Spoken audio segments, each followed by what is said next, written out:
Bonjour à tous, l'intelligence artificielle en 5 minutes, troisième épisode, troisième partie. Programmation orientée objet et neurones artificiels, programmation d'un neurone en Scala. Dans cette vidéo, nous allons coder un neurone artificiel en langage Scala.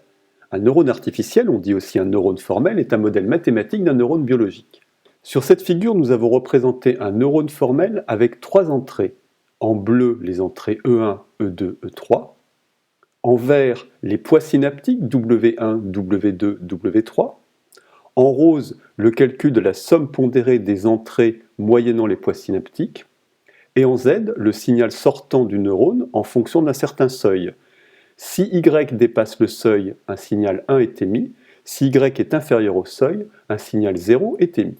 Pour le moment, les entrées et les sorties sont binaires, elles valent soit 0, soit 1. Troisième partie, un premier modèle objet de neurone. Nous allons représenter un neurone au travers d'une classe. Cette classe, nous allons l'appeler tout naturellement neurone. Notre classe va comporter 4 attributs. W1, W2, W3 correspondant aux 3 coefficients synaptiques et le seuil correspondant au seuil de déclenchement. Un constructeur va permettre de fabriquer des objets neurones en renseignant le seuil. Dans la classe neurone, nous allons écrire deux méthodes. La méthode somme, qui va nous permettre de calculer la somme pondérée. Cette méthode est marquée moins. On dit que c'est une méthode privée car elle n'aura de sens qu'à l'intérieur de la classe. Et la méthode évaluée, qui elle sera publique, d'où le petit plus, qui va calculer à partir des entrées du neurone la sortie du neurone. Voyons maintenant le code en langage Scala. Nous écrivons classe neurone var seuil de point double, ce qui déclare la classe neurone et le constructeur associé. Les attributs correspondant aux poids synaptiques W1, W2 et W3 sont initialisés à 0, ce qui leur déclare un type double, ce qui correspond à un nombre réel. Nous complétons cette définition par la méthode somme. Cette méthode somme a tout simplement pour but de calculer la somme pondérée des entrées en fonction des coefficients synaptiques. La méthode évaluée va recevoir les 3 entrées et ressortir 1 si la somme dépasse le seuil ou 0 si la somme ne dépasse pas le seuil. La classe neurone ayant maintenant été définie, nous pouvons créer des objets de type neurone. Nous écrivons var neurone égale new neurone 0,7, ce qui a pour effet de créer un neurone ayant pour seuil 0,7. Nous renseignons maintenant les poids synaptiques, W1 égale 0,2, W2 égale 0,5, W3 égale 0,6. Puis nous évaluons notre neurone à partir des entrées 1, 0, 1 et nous obtenons 1 en sortie. Nous procédons ensuite à une deuxième évaluation avec le jeu d'entrée 0, 1, 0 et cette fois-ci nous obtenons en sortie la valeur 0. Et si l'on veut un neurone avec 4 entrées, avec 5 entrées, il va falloir réécrire tout le code de la classe. Nous allons écrire un code plus flexible, s'adaptant à un nombre quelconque d'entrées et de poids synaptiques. Pour cela, nous allons utiliser la notion de tableau. Quatrième partie, un deuxième modèle objet de neurones. Les tableaux sont une structure très courante en informatique. Voici un exemple en Scala. Var tableau égale Euré 1, 2, 3, 4 a pour effet de créer un tableau contenant les entiers 1, 2, 3 et 4. En informatique, un tableau, c'est en fait une structure de données accessible via un indice. Cet indice commence en général à 0, ce qui est le cas en langage Scala.